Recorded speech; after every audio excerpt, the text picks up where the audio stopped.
Hello, everybody, and thanks for joining the Outlaw Sports Network. It isn't unhinged today.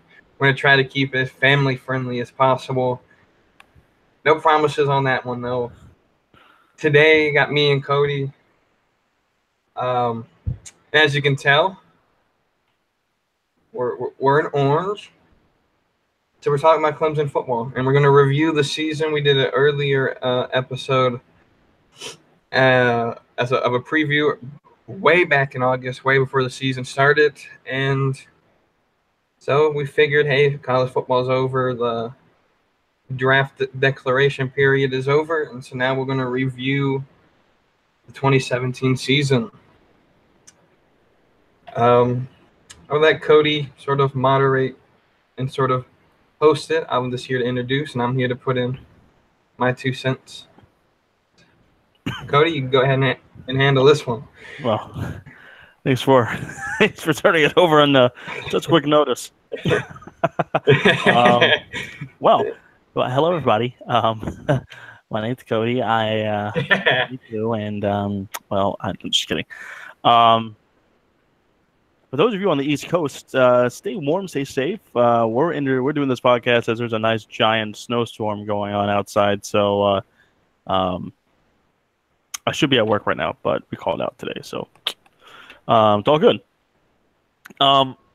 Just as Sir Beatley just said, we're going to be reviewing the Clemson season of 2017, and while it ended on a sour note, there's a lot of things to be discussed and a lot of things to be proud about this team in specific and everything that happened with this season. So what we're going to do is, before we dive into a kind of game-by-game summary and our thoughts about each game and the season overall and stuff like that, let's get into some of the categories that the Clemson team did offensively and defensively, some of the leaders, some of the highs, some of the highlights of the guys that we want to kind of showcase.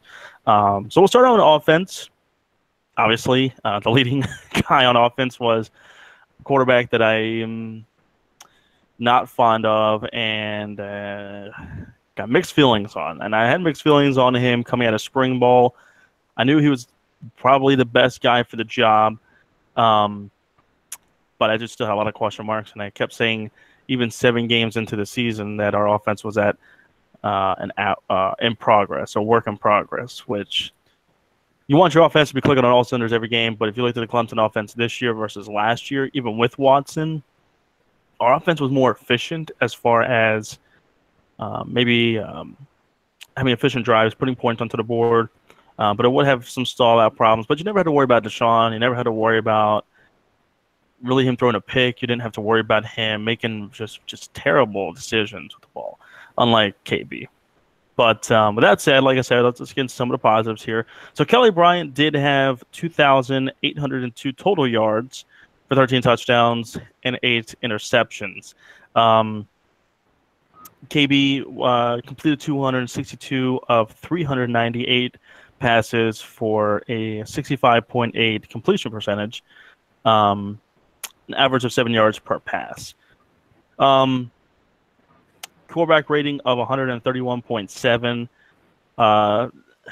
The 2,802 yards, we didn't throw it deep a whole lot. We did more of the 5-yard, 7-yard routes and expected our playmakers to make a play. A lot of short passes, a lot of screens, a lot of sweeps, stuff like that. Not a whole lot of taking shots downfield. There were a couple times, but either Kelly underthrew the ball, or the receiver had to make a quick play, or just wasn't there.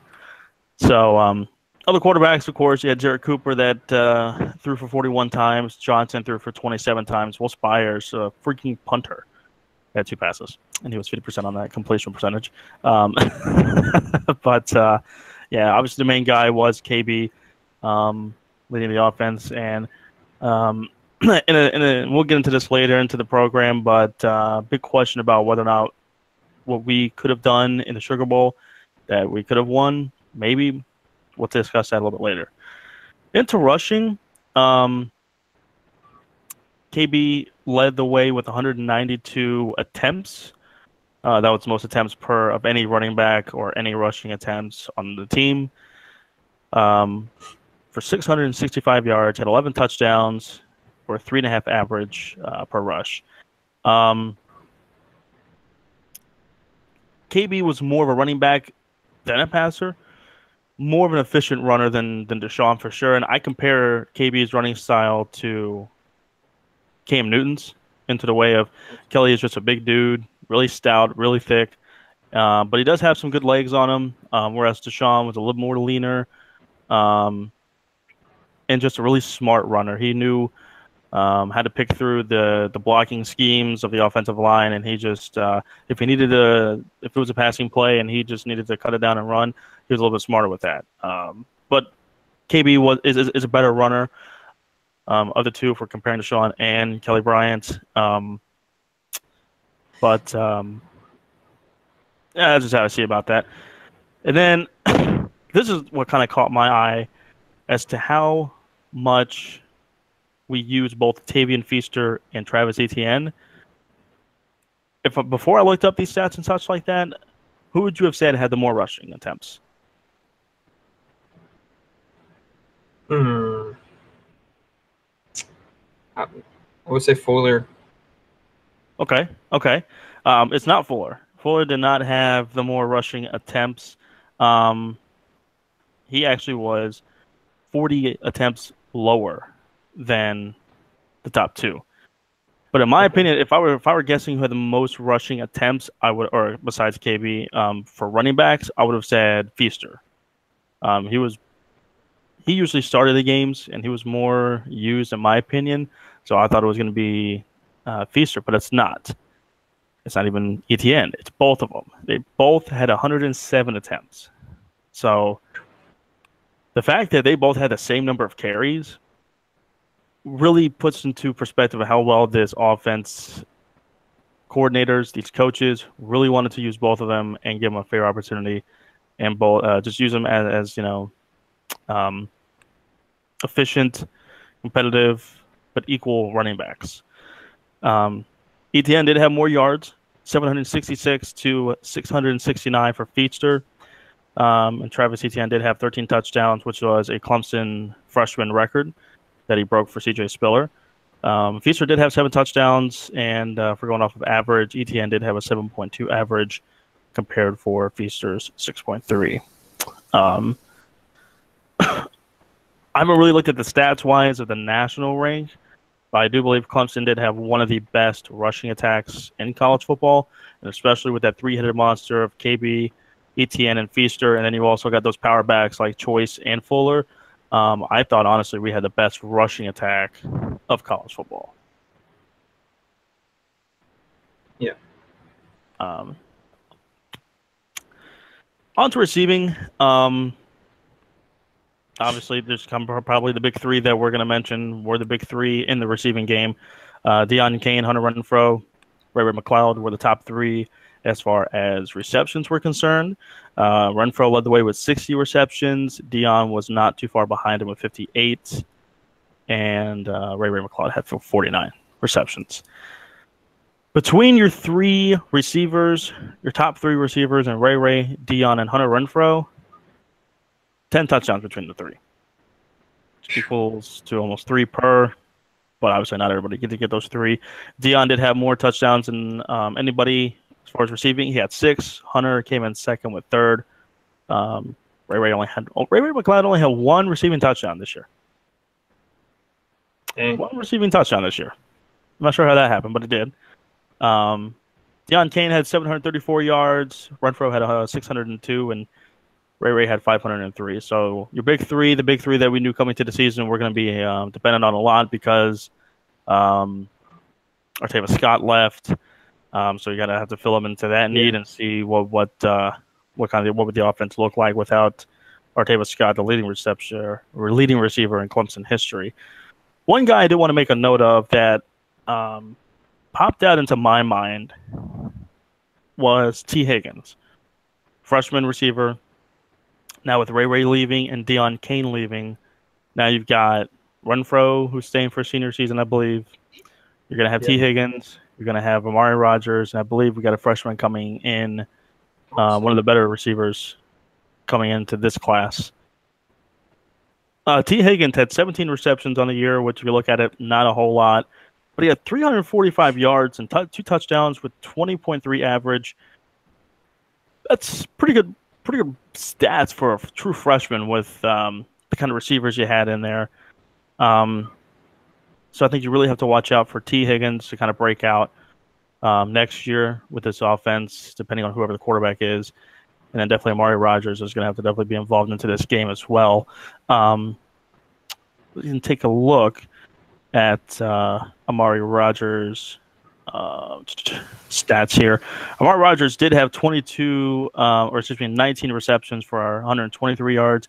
Did not have a touchdown, though. So true freshman battle was won this year by T. Higgins. But like I said, can't really compare it too much because they were true freshmen and we were leaning heavily on Ray, Dion, and Renfro when we were throwing the ball and when we were running, which it seemed like we were a lot.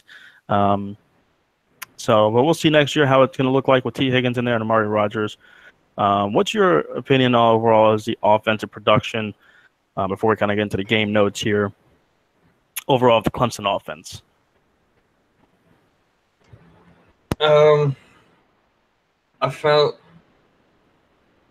we at the beginning of the year we were really run heavy just because we were still trying to figure out what Kelly can do, and that helped us win those big games. Kelly played really good in the Virginia Tech and the Louisville game, which I think was the reason he stayed starter, was because he showed us what he could do. However, towards the middle of the season when Kelly got hurt for that one game, it hurt us. Yeah, for sure. And I think what actually hurt us the most was the fact that I don't know what was going through the coach's mind. I don't want to speak for them, but they started Zarek over Hunter Johnson. And to me, Hunter Johnson was probably the better of the two, probably our best quarterback, in my opinion, on the team. I get why you play Kelly, though, but when Kelly struggled, he struggled, and it showed in the Sugar Bowl, as we will talk later. But overall, I think our offense, receiver-wise, we're in a bit of a – I don't want to say problem because we're never really in a problem with our receivers, but we don't have that tall, down-the-field receiver that we used to with Mike Williams or Artavis Scott or Sammy or DeAndre. We don't have one of those. Higgins could be that. I want to see him develop into that. Thompson might be able to, but he doesn't. I think he's a senior now, and he doesn't have many plays under his book. So I don't know what they think about him. But overall, I think our running game's where we got to stay, and if we can stay in that, I think we're going to be successful. Yeah, absolutely. I would love to see somebody kind of take the role as the leading receiver of this group next year. Like I said, Dion's leaving, Ray's leaving, so Renfro right now is the leader receiver of this team. And of course, he's your slot guy. You're not going to go downfield too much with Renfro unless he finds his team, in the defense. T. Higgins, I would love to see him break out and become that. A lot of these receivers are going to have to grow up pretty quickly here. The first game of the year, you got Furman.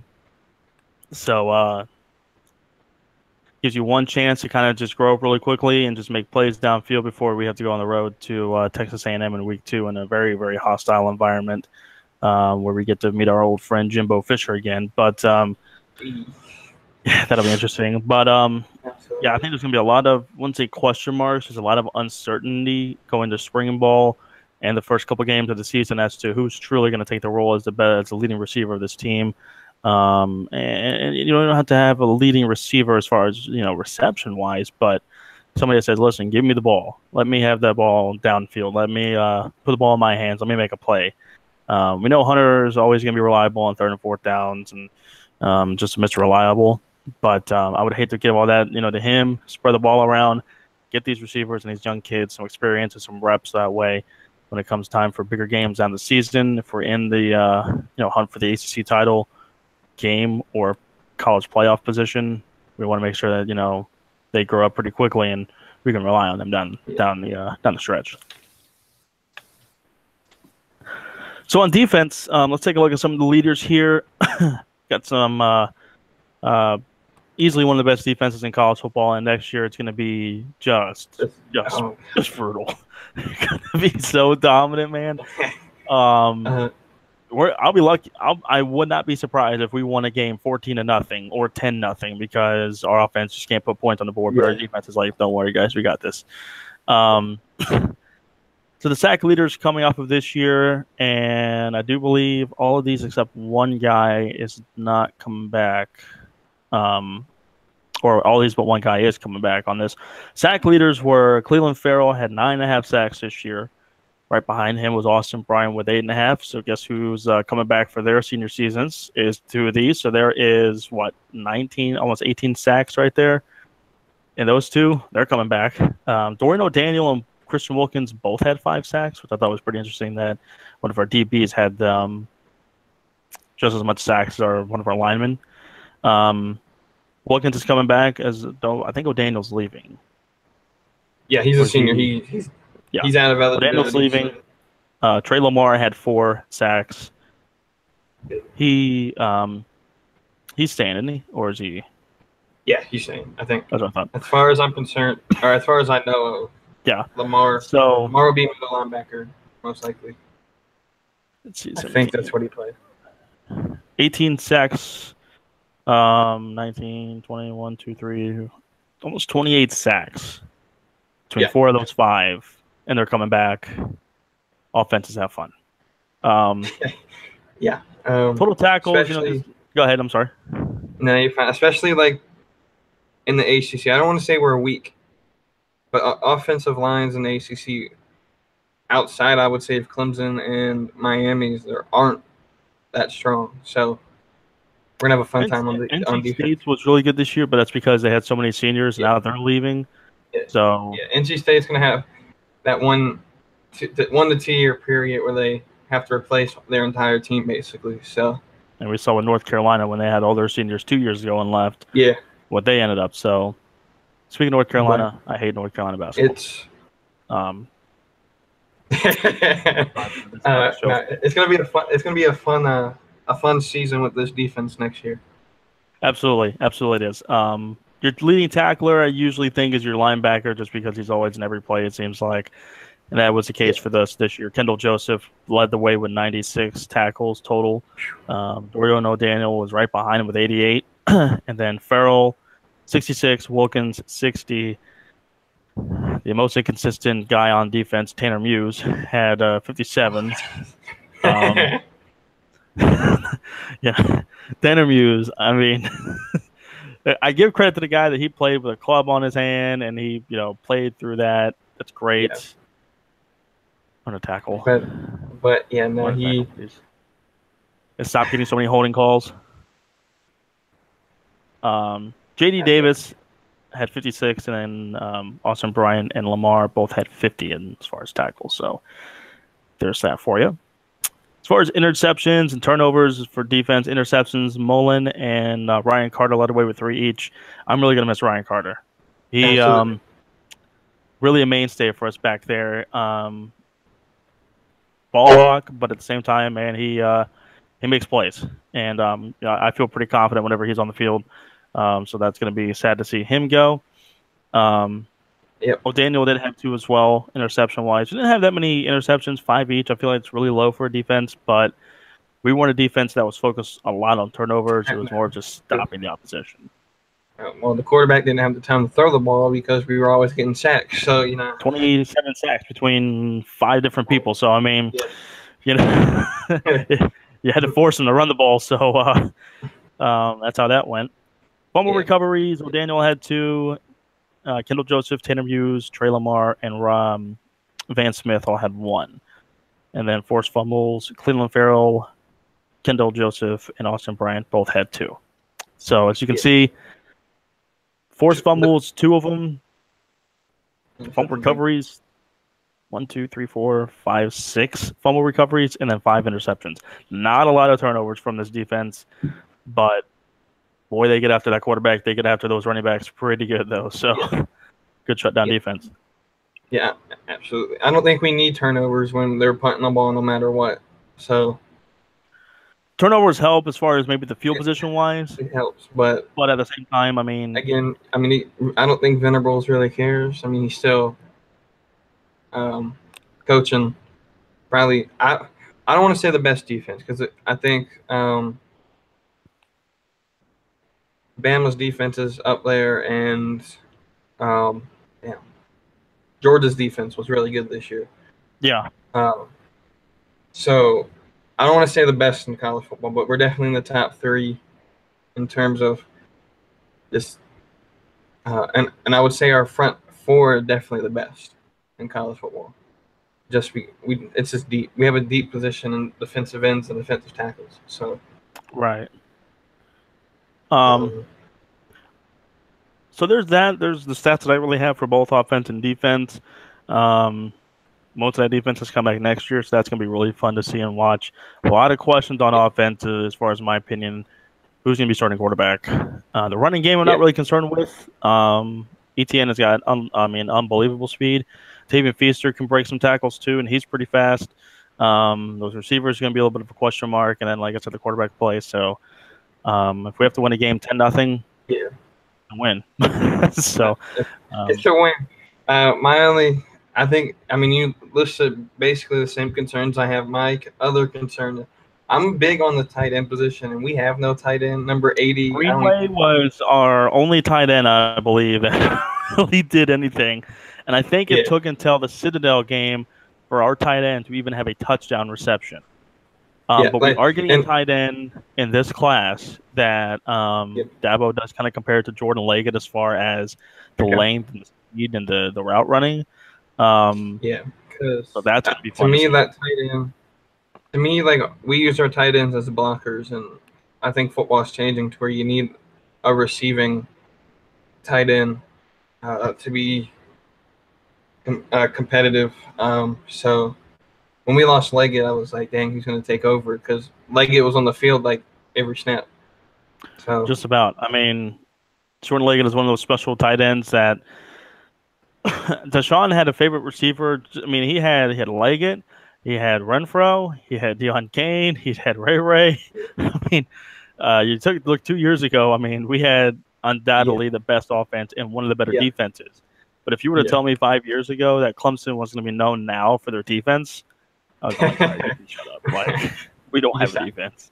There's a reason our offense needed to score 50 points a game. You ain't kidding. You ain't kidding. So, but I'll take it. Hey, a 7-0 victory is still a victory to me. Exactly right. As much as I like Alex Spence, Spence really proved himself towards the end of the year. I want Hagel back, or Hagel, however the hell you pronounce it. Hagel. I don't know how to pronounce it. I want him back. Because Spence couldn't make a 20-yard field goal to save his life. Listen, man, he could not make a field goal to save his life in the regular season, but when it came to the playoffs, he could hit a 45-yarder. He could hit a 50-yarder. I think they sent him out like a 55, and I was like, why? He's not going to make it. And then he put it through. I was like, I'm going to shut my mouth. But I know we're getting a PK Potter, probably one of the best kickers coming into any class, where he's coming to Clemson next year too, so that's going to help that kicking battle. So I don't think we have to worry about field goal kicking. Fingers crossed, knock on wood for that. But we'll see. So what do you think? About to get into game-by-game recaps here for the 2017 season. Be fun. Take a nice sip of water and get ready for this. Game number 1. Kent State, the Golden Flashes. Came into Death Valley, and game went just about as we expected. Blowout fashion. It was a good opportunity to get some of the newer faces, and Kelly Bryant, first game taking over as a starting quarterback for Clemson. Get him in a little bit of a rhythm, get him going.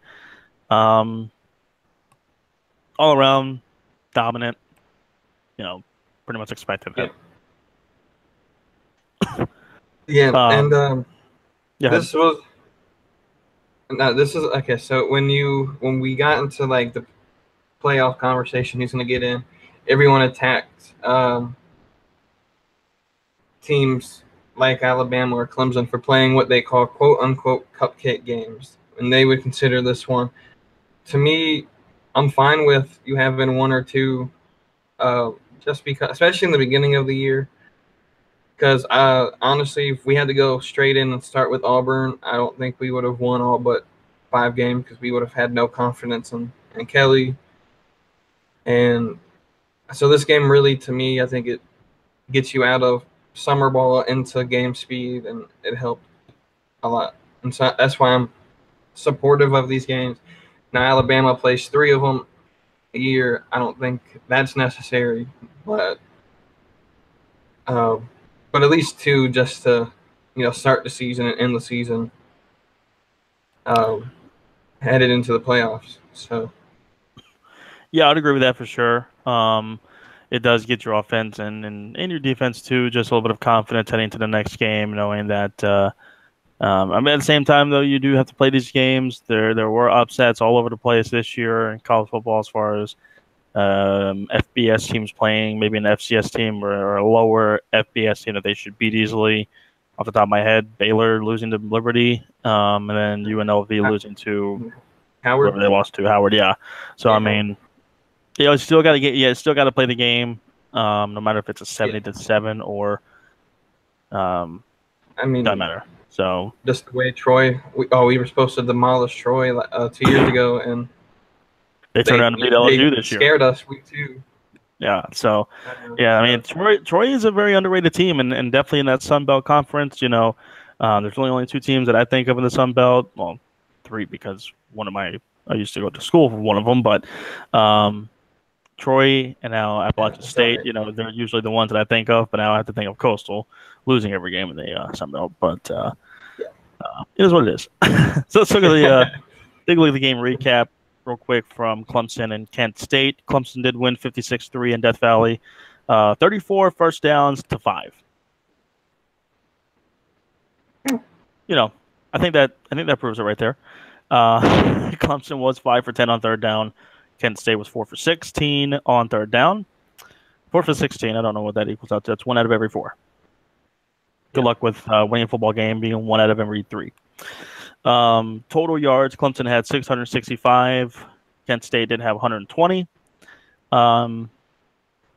Kent State completed 1 pass. 1 pass. Good. I'll try that. 1 out of 5. 1 out of 5. While Clemson did have 300, or excuse me, they had 1 out of 5 for 1 yard. That's what it was. 1 out of 5 for 1 yard. Clemson was 25 of 35 for 312 yards. Rushing attempts, 44 for Kent State, 43 for Clemson. Kent State did have 119 yards on the ground, while Clemson did muster up 353 yards on the ground. Got more minutes. Per yard, or rushing yards per attempt, 2.7 for Kent State, 8.2 for Clemson.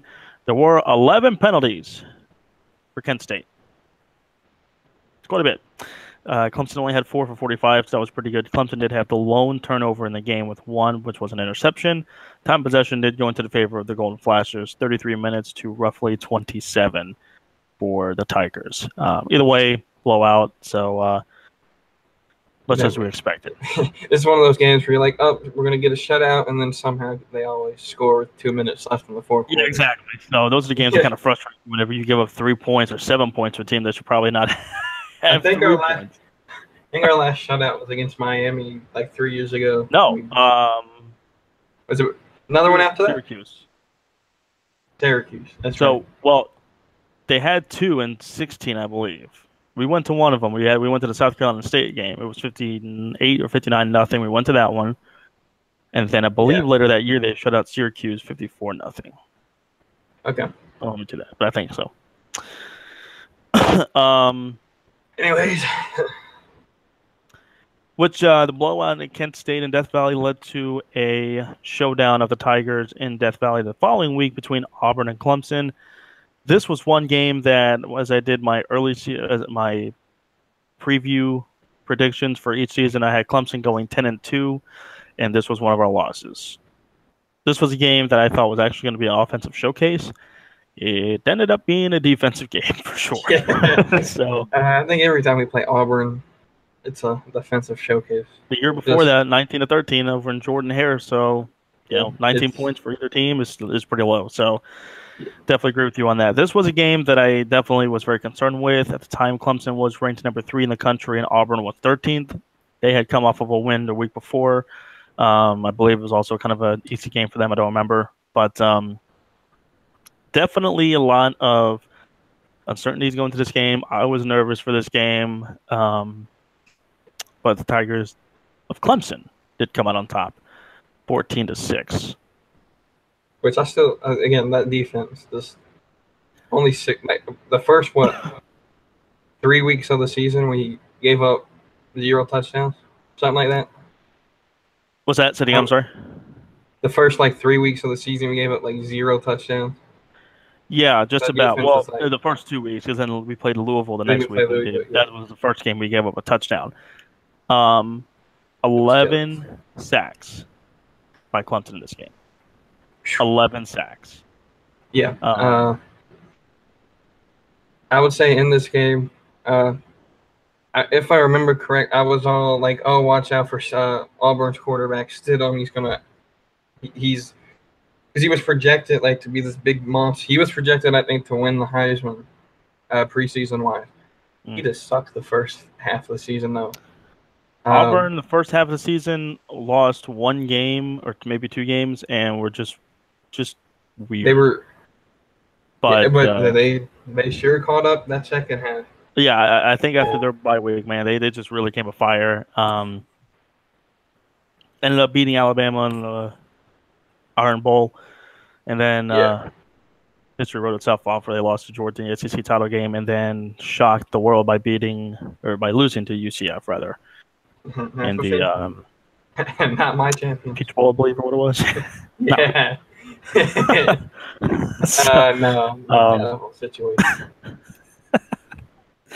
So the game recap from Auburn and Clemson. First downs advantage went to Clemson, 18-13. Third down efficiency, 9 for 16 for Clemson, 6 of 18 for Auburn. They did go for it on fourth down. Auburn did twice, and were 1 for 2. Total yards, 281 for the Clemson Tigers, 117 for Auburn, 117 yards. They had 79 yards passing and 38 yards rushing. The fact that we stopped Kerryon Johnson to only it was amazing. Clemson did have 185 yards passing and only 96 yards rushing. I think this might have been the only game. Well, I'll make sure to kind of check that. But maybe the only game we were held to under 100 yards total rushing. Like I said, we'll kind of look at that here as we go down the list here. So that was kind of odd to see us under 100 yards rushing, but just a very, I wouldn't say a sloppy game, just a very non-offensive game. The defense did definitely shine for both of these. And once again, the Tigers of Clemson led the way with 2 turnovers, two fumbles lost in this game. So first 2 weeks of the season, we're a -3 in the turnover ratio, and we're 2-0, top 3 in the country. So there were still a lot of questions about this offense going to the third week, which was, to me, going to be the toughest game of the year, which it was not. On the road in Louisville. Any final thoughts before we get into that game that was held in Louisville? No. Good, because there wasn't much more to say about that Auburn Clemson game besides the defense. So, yeah, this was a very nerve-wracking game for me as well, because I thought, man, this is just going to be a very, I just had a feeling of very inexperienced offense with a quarterback, first time on the road in a true road game, first time starting, not going to be great. So, on TV. Yeah. I was wrong. Severely. Fort Louisville was ranked 14th. They were 2-0 going into this game. We were 2-0 as well. And the Clemson Tigers extended that to 3-0. And so far, since Louisville has came into the ACC, we've beat them every time. This game up in Papa John Stadium was a win for Clemson, 47-21, a sure blowout. Just If there was ever a game of where your offense in a time where you didn't think it was going to be good that just blew you away, it was this game. Over 600 yards again of offense for Clemson, 316 on the ground, and 297 yards rushing. That to me is just unfathomable that we had 290, almost 300 yards rushing on this night. So many things went well for Clemson in this game. 9 of 17 on third downs, where Louisville was 5 for 16. Like I said, 297 yards. 4 penalties. Both teams had 4 penalties, 1 for 30, 1 for 35. So kind of an even game as far as the accepted penalties were.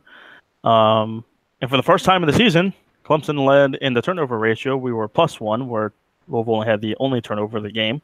So through the first 3 weeks of the season, we're at a -2. And 3-0, top 3 in the country. I don't get it.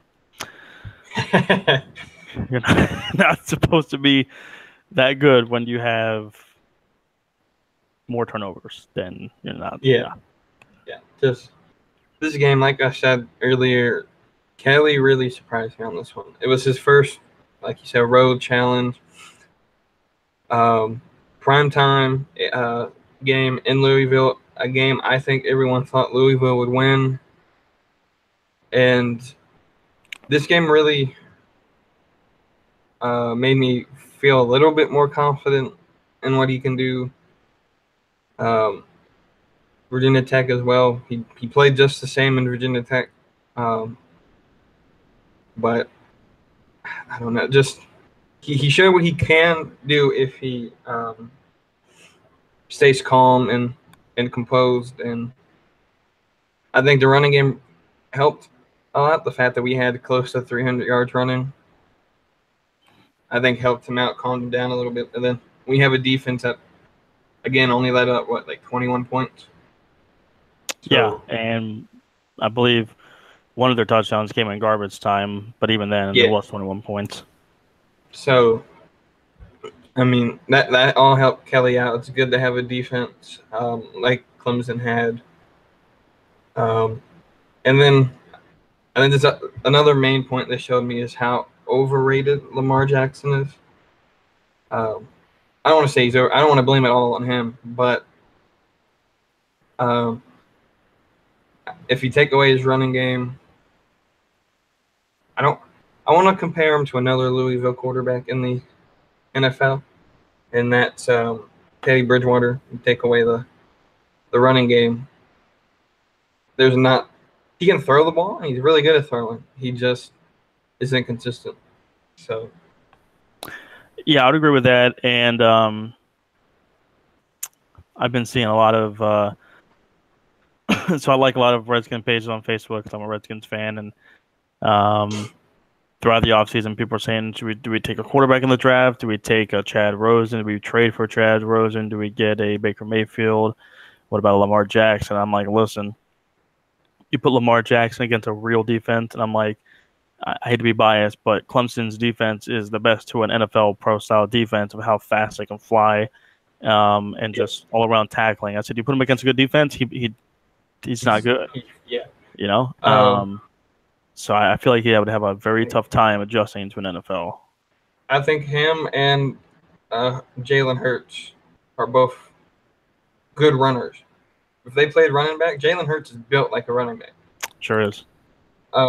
He's staying, I think, for one more year. So that whole quarterback situation, Bama, to me, it's not complicated. Play Tua as quarterback, put Jalen Hurts back there in the backfield. Because Hurts is 5'11", 230. He's built like a running back. I think he's over 6 foot, but I mean, even then, he's just a big, stout dude. Yeah. That you can find an open receiver, but sometimes those type balls aren't his thing. Yeah. So, but yeah, on to week 4 back in the Valley, Big ol'. taking on the Eagles of Boston College in a game that was frustrating as hell to watch. It's always frustrating to watch Boston College. We go Like from Clemson. putting 47 points on the board and having no problem throwing this ball down the field and running all over this to Kelly Bryant forgetting how to throw a ball. But thank God we had a rushing team. So I remember just losing my mind.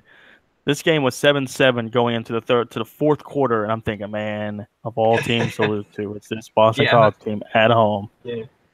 And I don't know who gave like somebody a pep talk. This was like an early, like 12 o'clock game, wasn't it?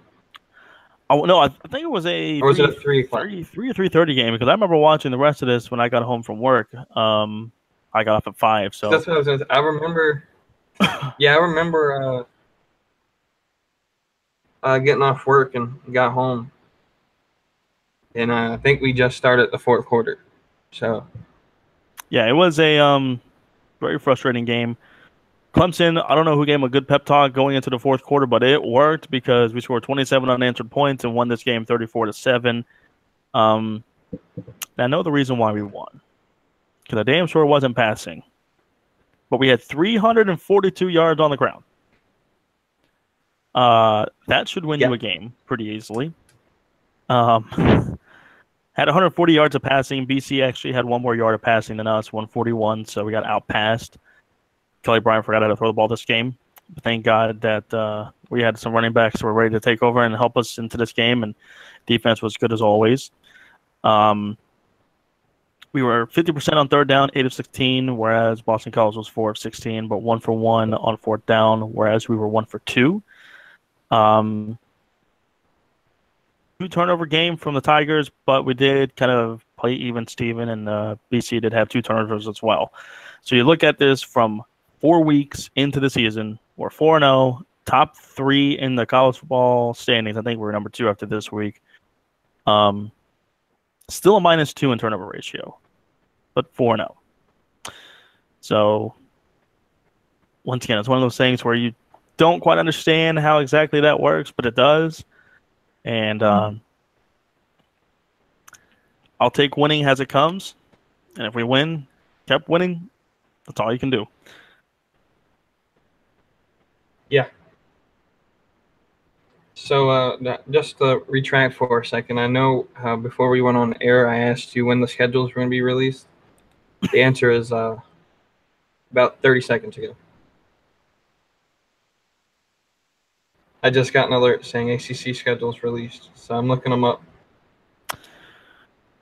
Well, looks like I'm going to have to make another preview for ACC with this whole nice drawn-out paperwork. So it's going to be my time here for the next couple hours before, as long as they don't cancel it, going to the Hornets game tonight. So that'll be something to do after we finish this podcast. So, but oh my God. No, I'm just gonna tell you this. Our bye week's the 13th. The next 3 weeks in a row, NC State, Florida State, Louisville. And then Boston College the week after that.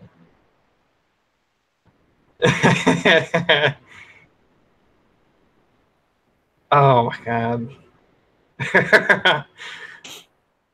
Who does that? This is gonna be fun.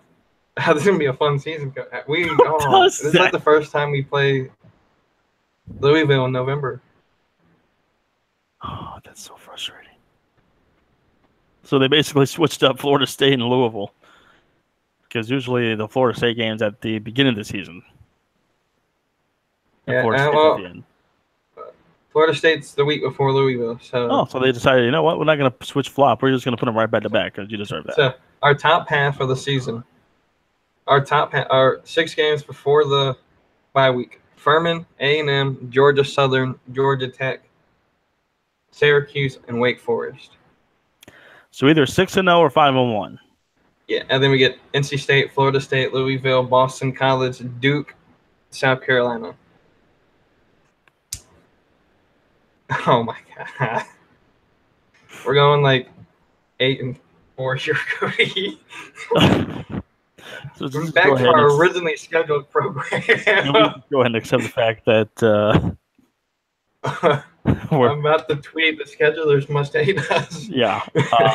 Let's just go ahead and put the mindset of an 8-4 season, so that way, if we happen to have more than Yeah. that, we'll be surprised, and if we have less than that, we'll go. Well, we hadn't made 8-4 anyway, so we weren't expecting much. We weren't expecting much. Oh God. Well, that just put a nice little dagger into the show. Sorry for any Clemson fans watching. Sorry. Back to our originally scheduled program. So, fifth game of the year. We're back on the road under the lights, Saturday Night Football up in Lane Stadium. It's the Hokies of Virginia Tech in a game that the score indicates a little bit closer score. In my opinion, this was dominating from start to finish. Beat the Hokies 31-17. Once again, I wouldn't say this was a game that we just could not get a whole lot of offense in. We did have 332 total yards, and it was kind of even. It was 186 yards passing and 146 yards rushing for Clemson. But this game, finally, our defense shined in this game by the turnover margin. Yeah. And this turned our turnover margin. We were -2 coming into this game to a +1. So we're into the positives. It took us 5 weeks, but we're finally into the positives there. First downs, Clemson had 14. Virginia Tech did have more at 17. Clemson was only 6 for 16 on third down, but Virginia Tech was a godly, very bad 4 of 15. Virginia Tech went for it on fourth down 5 times this game. We're 3 for 5. Clemson had 332 yards of total yards, whereas the Hokies had 342. They did outpass us 252 yards to 186. Had 2 picks, though, whereas the Tigers didn't have one single turnover in this game. And we did hold another team to yet again under 100 yards rushing, whereas we had 146. Both teams did have 4 penalties, and the possession time was really close, 29-16 for Virginia Tech and 30-44 for Clemson, so very evenly matched as far as possession time. But obviously, defense rose again, allowing under 20 points, and the offense put just enough on the board. But I felt like this was more of a dominant game just because Virginia Tech just had such a hard time running the ball, and once it started getting into time of desperation mode, they just had to keep throwing it to even keep themselves in a game. So, yeah. Yeah. I would say we played good. We played really good, actually. Thank God we had a defense because Virginia Tech, they're a good team. I'm not going to discredit them. They sort of fell off later in the year, but our defense played really good. I think gave us the momentum with all the turnovers. I remember I think this was like the 4th time this year that I was over at your house. I watched like almost every game this year at your house. It kind of worked. Like literally, I figured it out. Like all the big games, Louisville, Florida State, Virginia Tech, Auburn. I was at your house. And when we were together watching, Starcade, the wrestling show for South Carolina. South Carolina, Alabama. We lost. I wasn't at your house. I'm sorry. That's all right. Now we know the formula now. We know the formula. That entire month of November, I'm going to be living in your house. Every Saturday. Oh, there he is. Where are you at? I'm at work. Now, get you over here. Bitch, we got a game to win. And then this was the first time in school history, and I want to say an NCAA record. I want to hold off on that, but I believe it was a record. After beating Virginia Tech, this was all still in the month of September. So in the first 5 weeks of the season, we had 3 wins against top 15 programs. Never been done. So definitely gonna showcase that. And of course, Louisville did fall off. We did beat an SEC title contender, and then Virginia Tech did stay ranked throughout the season too. So, and if it wasn't honestly for these first 5 weeks, I don't think we would have been ranked as high as we would have. No. I think this. I think September really gave us a heavy resume going in October and November, to where a loss to Syracuse, like we'll talk about, doesn't look as bad because we're already weighted so high because of what we did in September. So all these people who are like, oh, it doesn't matter how you start, it's how you finish. Take an example from Clemson. You got to start out undefeated in case you do mess up in one of your middle of the season games. Because the first half's just as important as the second half. Absolutely. So if we lost any of these first 5, I don't think we were number 1. I would doubt we would be even 2 or 3. I would say we would have been 4 if we lost one of these first games. That's true. If we were ranked at all, if you include the Syracuse loss, I don't think we would have got in if we lost one of the first 5. Yeah, I would agree with that. I would agree with that for sure. But then we move on to week number 6, and after this game, we get to the halfway point of the season for the Tigers, and this is where the scenery kind of changes a little bit. These next 2 weeks do change for sure, and then the week after that comes a bye week, and it kind of sets the table for the rest of the season. But week number 6, at home again in Death Valley, taking on a Wake Forest team who was 4-1 at this time. Really good, underrated team. And we only beat them by 14. It was 28-14, a Tiger win in Death Valley. But this was the game that Kelly Bryant first injured his ankle. And I believe we either had 21 points at the time of his injury or 28, and we just couldn't score again. And that's where we really started kind of questioning as, oh boy, if Kelly goes down, who do we have as a backup that can kind of lead this team? Some numbers to look at. Some really good numbers here that Clemson had 25 first downs to Wake Forest is 16, 9 for 19 on third down, whereas Wake Forest was 4 for 16. There's been a common theme here: 4 for 16, 4 for 15, 5 of 16. Yeah. So that defense on third down was just unbelievable. Clemson did go for it on fourth down 3 times and were perfect 3 for 3. Wake Forest was 2 for 3. We had 453 yards for total offense or total yards, whereas 336 for Wake Forest. Did outpass them 263 to 203, and did outrush them 190 to 133. We had 9 penalties in this game, so that was not a very good disciplined game as far as we were concerned. Wake Forest only had 4. Remember the week before I said that we finally were in that plus category for the turnover? Well, now we're back in the negative section. Yep. Two turnovers in this game, so we're back to a -1. 6-0, second ranked in the country, -1 in turnover. It's unbelievable that happened. So we had the ball for about 10 more, almost 11 more minutes than Wake Forest. I think it's because once Kelly went down, we just trying to drain the clock as much as possible with the running game and just kept that going, and that did work out for us very well. But was very concerned out of this game if Kelly would start Wake Forest that Friday night. So this was kind of the ugly head was rearing its way into the scene, but we hadn't seen it just yet. We weren't too concerned about it until we'll get into this game next. But any thoughts on that Wake Forest game?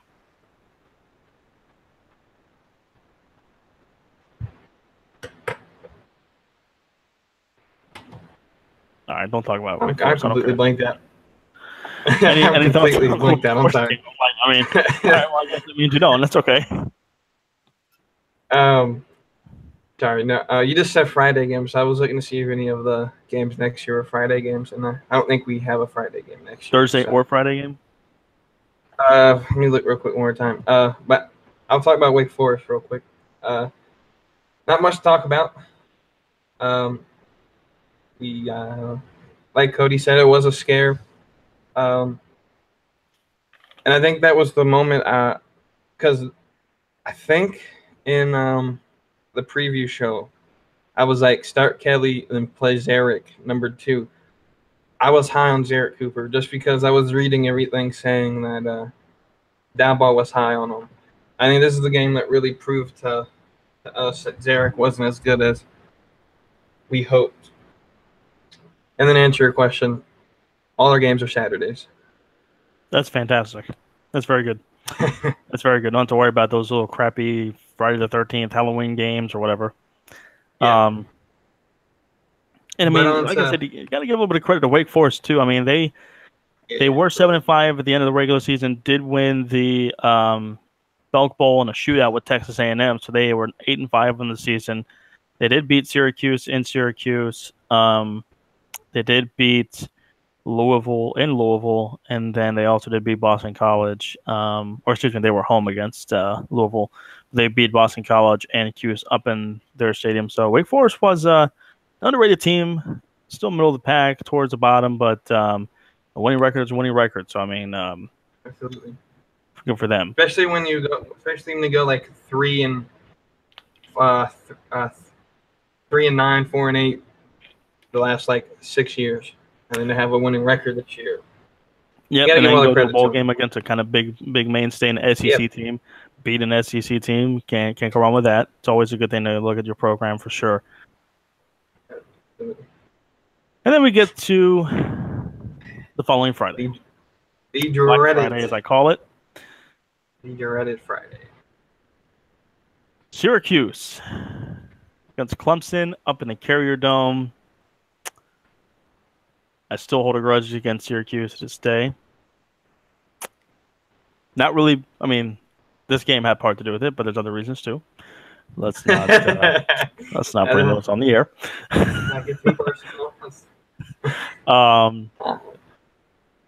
So, kind of a weird thing. So, I'm on an adult league softball team, and I was at playing this game when the Clemson game started.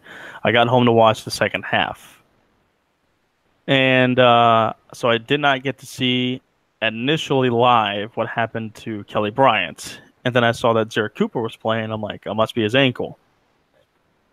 It was part of it, but then I saw that Kelly Bryant got his head smashed to the ground and was unconscious. Kind of like Tyrod Taylor was. Yeah. But Kelly was obviously not 100% in this game at all. So, not a good thing. The score was 27-24 in favor of Clemson. While you've honestly got to blame the offense a little bit for this, you've also got to blame a little bit for the kicker, Spence. I think this was the first game that Spence played. No. Virginia Tech was the first game Spence played. So this was the third game for Spence in a dome, and if he had made one field goal, we would have been to overtime, 27-27. But actually, no, he missed 2 field goals in this game, so we would have won 30-27. If Spence had made both those field goals, we would have won this game, gone 7-0 somehow, some way. But we didn't. Yeah. So end up losing 27-24 in the Carrier Dome. And let's break down these stats real quick. And the score should have indicated we should have lost by like 20. 28 first downs for Syracuse and only 16 for Clemson. Syracuse was 8 of 19 on third down, and Clemson was 2 for 11. Syracuse was 2 for 2 on fourth down, whereas we were only 0 for 1. Syracuse did out yardage-wise. They had 440. We had 317. We did have over 100 yards rushing, 113, but it was very little.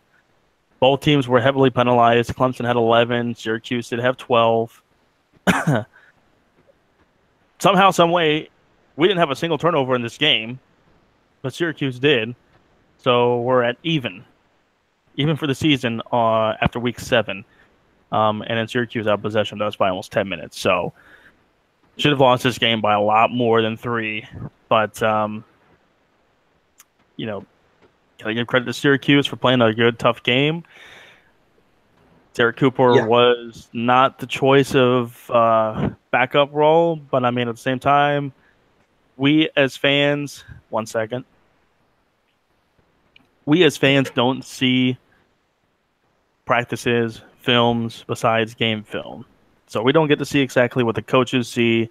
And if the coaching staff thought Jared Cooper was a better option to run the offense than Hunter Johnson, who are we to say that initially? Now, once we get inside the game, fans can criticize all they want to, I believe, because you're looking at their on-field play, and they're playing like crap.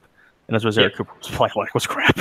So, but and even Dabo said, he had no choice. I mean, he was confident in putting in Jarrett Cooper, and it just didn't work out. And we did lose a very hard-fought game, only by 3 points on the road. Lost our starting quarterback, had a few injuries on defense. So to only lose by 3 points was almost like a miracle in a way. But it shows the resilience and the toughness of our team.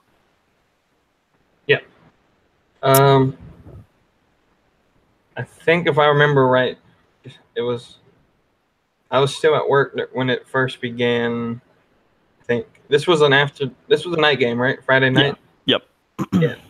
It started like 7:30, and I got off at 8 o'clock that night. And so I got home and was like into the second quarter, and we were losing, and my dad and my cousin were here. They were like, "How are you losing to Syracuse?" I was like, "I don't know. I really don't." So I went upstairs, watched the rest of the game, and was just sitting there, just like, "Come on, guys." And then I saw Kelly. I think was already hurt by this point, and so I was like, "Come on, Zarek, prove to the world why Dabo trusts you so much." And wow, didn't work out that way. But overall, I mean, you got to give props to Syracuse, and I think the best way to summarize how I feel is the way Dabo went, losing a football game, close football game on the road, went to the Syracuse locker room and congratulated them. So, whereas you would have other coaches who would storm off, complain about losing. I mean, I'm glad we got Dabo out there to keep everyone calm and show what sports are really all about. I mean, it was a hard loss. I mean, you get over it. You get ready the next day, and you go in and win the next week, which next week was a bye week. So it gave us even more time to prepare and heal up. I think the best quote of the season came from Dabo on this night, and I think when you lose, it really shows the character of your coach. It really shows the character of your staff and your players. Your players, especially in college, are going to take it harder and such like that because we're young still. It's going to act a little bit more. I wouldn't say more of a baby, but you're just going to act a lot worse. It's because you're still young. You don't like losing, especially when the college or Clemson, where now winning is the thing. When you're on the team that lost the game in the middle of the season like this, leaves a very bad taste. But Dabo, I think, had the best quote of the season, saying adversity is the best teacher, or is a heck of a teacher, or something like that, and that's true. Adversity struck where Kelly was out. Now they're down and out as a team, going to the bye week, going, man, now we have 2 weeks to prepare for Georgia Tech. Can we even beat Georgia Tech? Can we even beat the Citadel? Maybe I'm not sure they were thinking that, but I think at the same time they were thinking, man, if we lost to Syracuse, how are we going to feel for the rest of the season? Whereas they probably could have kept that mindset. Instead, they rested up that next week and they got back out there and they said, man, we're not going to let this happen again. It will in the playoffs, but still, in the regular season, Clemson, this was their only loss in the regular season. So it came at the most opportune time because we had a bye week. If anything, I was upset at the fact that we had a bye week because I was like, man, I know these guys are pissed and I can't wait to see them next. And I'm usually not too much of a cocky fan. I usually don't go and post trash talks and stuff like that about other teams or anything like that. But I did say 2 days after the Syracuse loss, after I processed it and got through with it and dealt with it, I said 2 days after the loss, I feel bad for Georgia Tech. And people are like, yo, I'm going to watch out for that. I'm like, I'd hate to be a Georgia Tech player and a fan right now because he's going to be some pissed off Tigers. And so with that, we do go into the bye week at a 6-1 record. I think we dropped to number 5 in the country after that loss to Syracuse. And turnover ratio is even at 0. Which is so amazing. Yeah, I mean, I don't see how this team should even be like that. But yeah, going to the bye week, gives us a chance for everybody just to rest up and just, heal away from the negativity of the press and the media and stuff like that, and just focus on that. And then the next week after that, get ready for Georgia Tech. And that's exactly what we did. So then, following the bye week, go into the last stretch of the season where we do have 5 games left of the season. And we go back to Death Valley, playing Georgia Tech.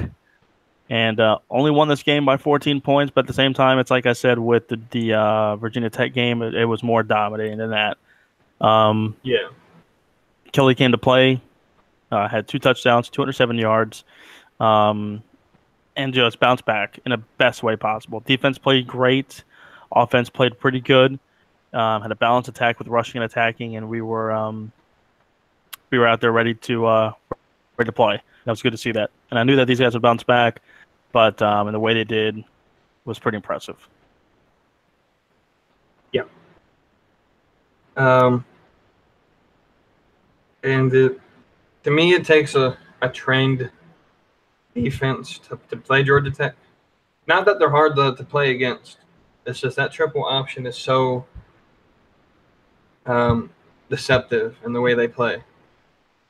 It's old school, and so if you play it right, you'll stop it, just because it's not meant for defensive linemen who can get off the line in 2 weeks. Or in 2 seconds. Not 2 weeks. Well, in 2 seconds. You can get off the line in 2 seconds, beat your blocker, and if you read the play right, it's done. So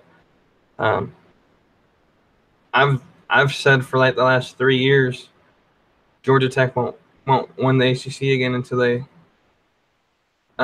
adopt a better offense. I know Paul Johnson's original. You got to play old school football, but you're not going to win anything that way.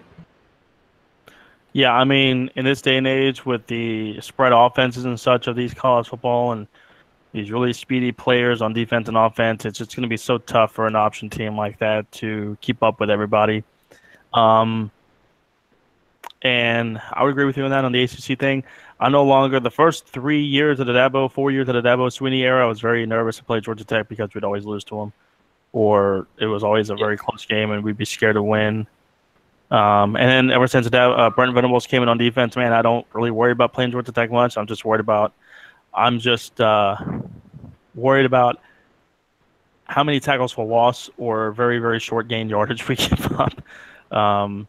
Because, I mean, we have such a very talented defense, and I think these guys, it was another challenge for them, and it was like, listen, we're not going to let what happened with Syracuse happen to us again.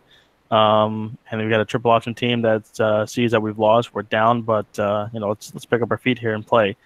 And it showed on the field. Clemson did win by a final score of 24-10, 21 first downs to 10 in favor of the Tigers, 7 of 17 on third down, whereas Georgia Tech was only 3 for 15. There's that theme again of 3 for 16, 4 for 16, 4 for 15. Georgia Tech was 1 for 2 on fourth down. Clemson didn't have to worry about going for that because we didn't have to worry about it. Very balanced offense here from Clemson. 207 yards passing, 221 yards on the ground. 2 penalties for Georgia Tech, only 5 for Clemson. So even though we have more penalties than them, relatively easy game. 7 penalties total for either team, so that's not too bad. And then we're still even Steven after the turnover ratio. We're still at 0 because we had a turnover, but so did Georgia Tech. So after 8 weeks, negative, no positive, no negative, just even Steven, 7-1.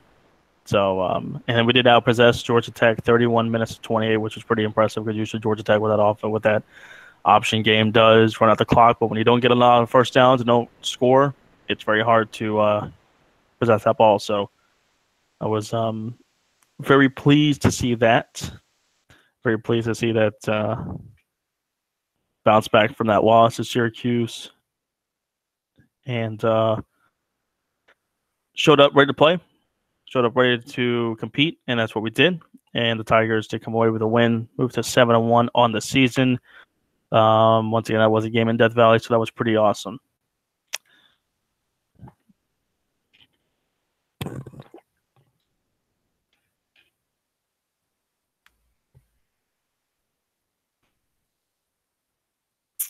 Next up on the list,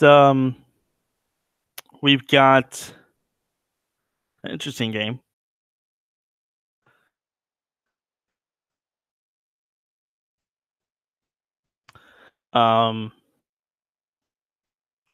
Whereas, oh boy, that's interesting. It's, not sure exactly what's going on with this.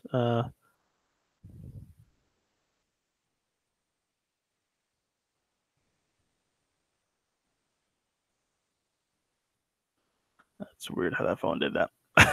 So, just give us 1 second here. Just experiencing a little bit of technical difficulties. But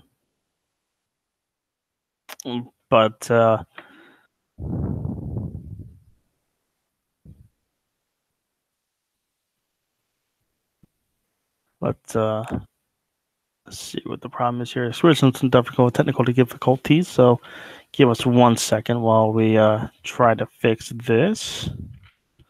Gotta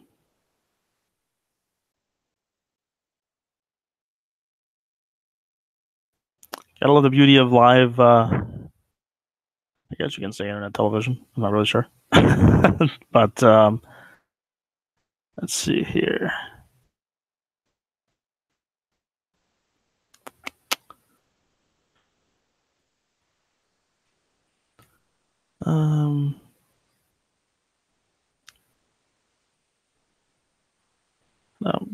Okay. Once again, as we're still waiting on the technical difficulties here, just give us a quick second.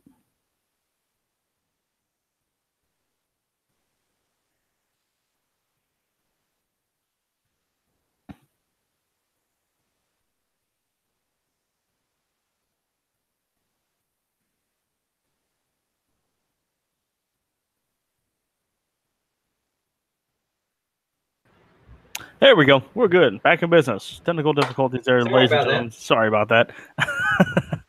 Beauty of live television. Didn't go into any of the next games, so I kind of waited for you on that one. Because this was the biggest game of the season we had up to date for this. Any final thoughts on that Georgia Tech game?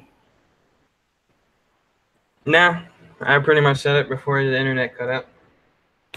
Good. Glad to hear it.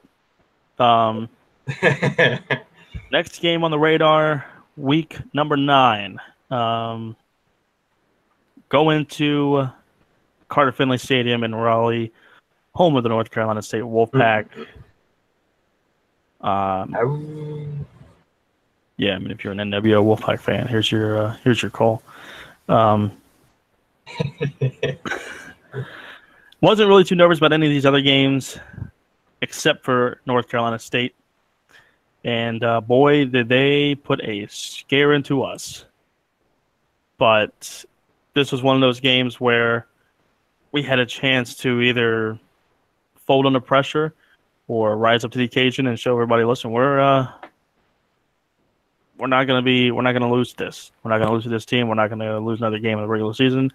And sure didn't. It was a very tough back and forth battle. But a really, really good game overall. Yeah. I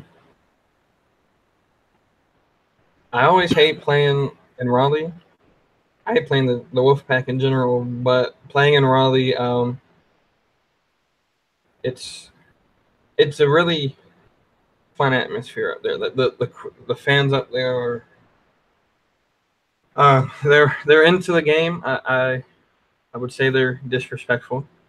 But what do you get when you get a coach that blames computers for your loss? And a player who steals our quarterback's towels. No, their defense is a tough defense, and again, like we said earlier, they had all returning seniors for most of their starters. There was a lot of seniors on their team for sure. So they had the experience coming into the game, and that's the only thing that really scared me. That and the fact that there were analysts in the summer saying they could see NC State in the playoffs. So I was sort of buying their hype, and this was probably the game I would have circled for a loss. Early in the before the season started, but Clemson was resilient. I think we took the Syracuse loss and took it to Raleigh and said, "Hey, we're not going to feel that again." So we pulled. I would agree with you on barely that. barely pulled one out, but hey, W's a W. Exactly right. And this is another ranked team. They were 20th ranked at the time of this battle. Clemson did win by a final score of 38-31. You break down the stats, North Carolina State should have won this game. But in the end, doesn't matter how many points it's by, but a win's a win. 19 first downs for the Tigers in favor, or the first down battle was just about everything was in favor of North Carolina State. 27 first downs for NC State, but the third down efficiency was where Clemson's defense arose and the offense was okay. Clemson was 7 for 16 on third down, whereas NC State was 3 of 13. So defense took off the field once they got in third down. 2 for 3 on fourth down was North Carolina State. 2 for 2 was Clemson. Total yards did go in favor of the Wolfpack, 491 to 415. Very, very offensive game. Wolfpack outpassed us majorly, 338 to 191. But we outrushed them, especially with Tavian Feaster's 90-yard, I believe, touchdown run or 83-yard touchdown run at the end of the third quarter, which kind of put a dagger into the heart of North Carolina State. So that was awesome to see that. 224 yards on the ground for Clemson, 153 for the Wolfpack. Penalties did go in favor of Clemson. They only had 3 for 23 yards, whereas NC State had 6 for 69. And we're +1 in the turnover margin after this game. We had 1 turnover, whereas NC State had 2. So we're +1 after 9 weeks and 4th ranked in the country. Just the fact that we only have positive 1 turnover. It's amazing. And I really think the biggest turning point in this game was I believe it was either in the first quarter, the start of the second, or close to the end of the first, or beginning of the second.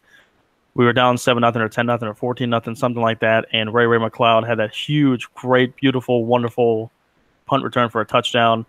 And I believe that was his first game when the number 21, because we're using him on both offense and defense because we were so injured and beat up on that. So we needed somebody else to play.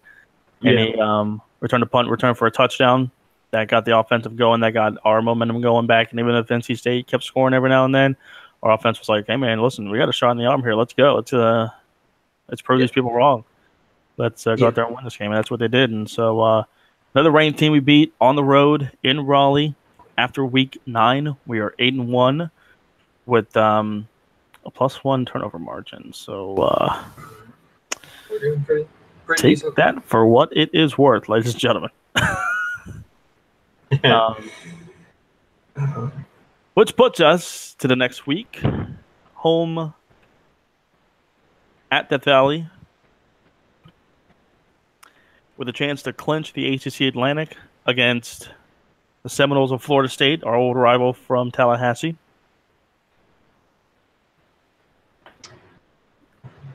This was a game What a game that was. Also irritated me. Score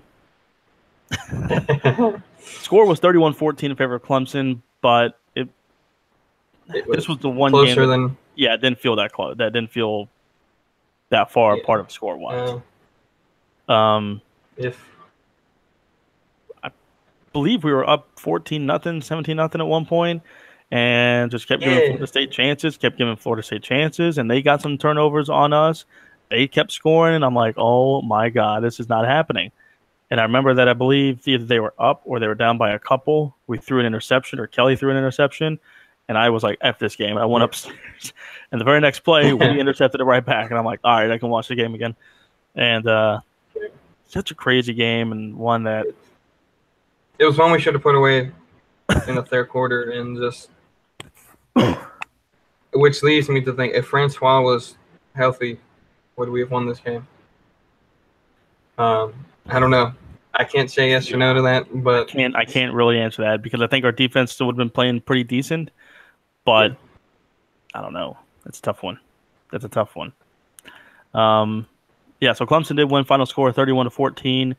Had 24 first downs to 12 for Florida State. 8 of 15 on third down.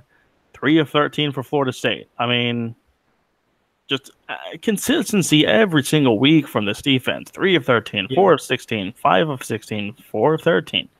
Yeah. Just absolutely consistent.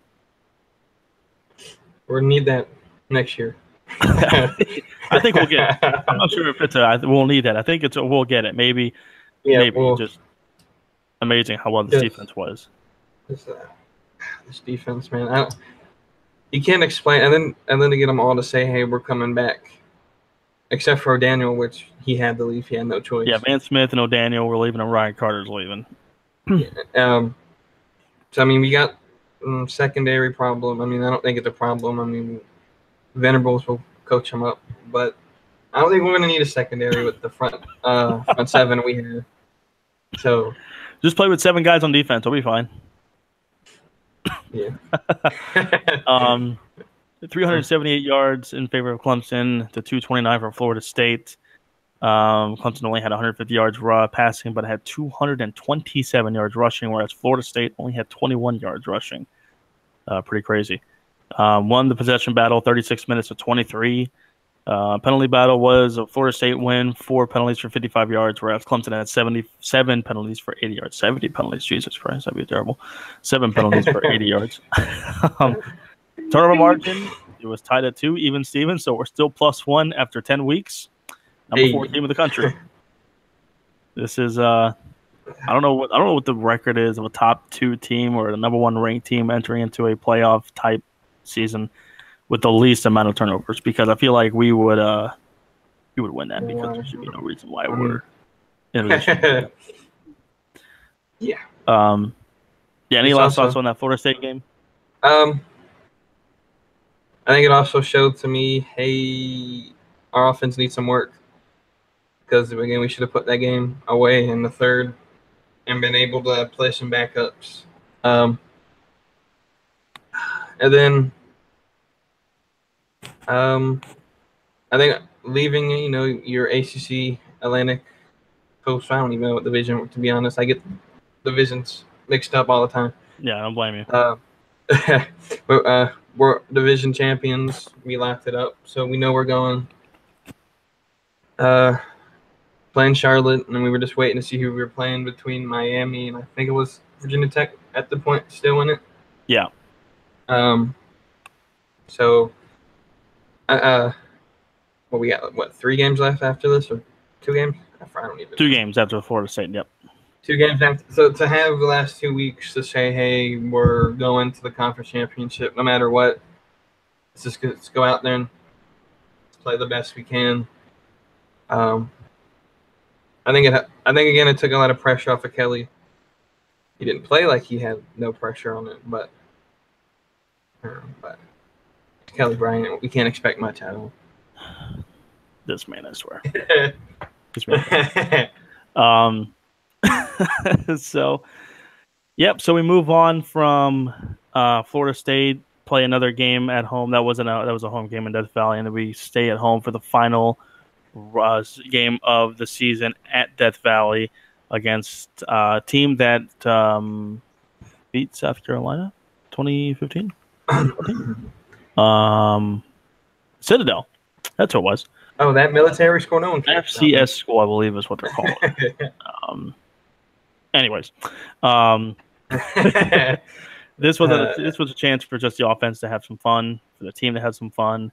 It was senior day, so most of these people that thought they were leaving, it was potentially their last game in Death Valley, so it was just an all-around fun day. It was Military Appreciation Day, too, so rocking those purple jerseys, always a fun experience. I've been to a Military Appreciation game 2015 against Wake Forest, which was my first ever Clemson game in general, so that was pretty cool.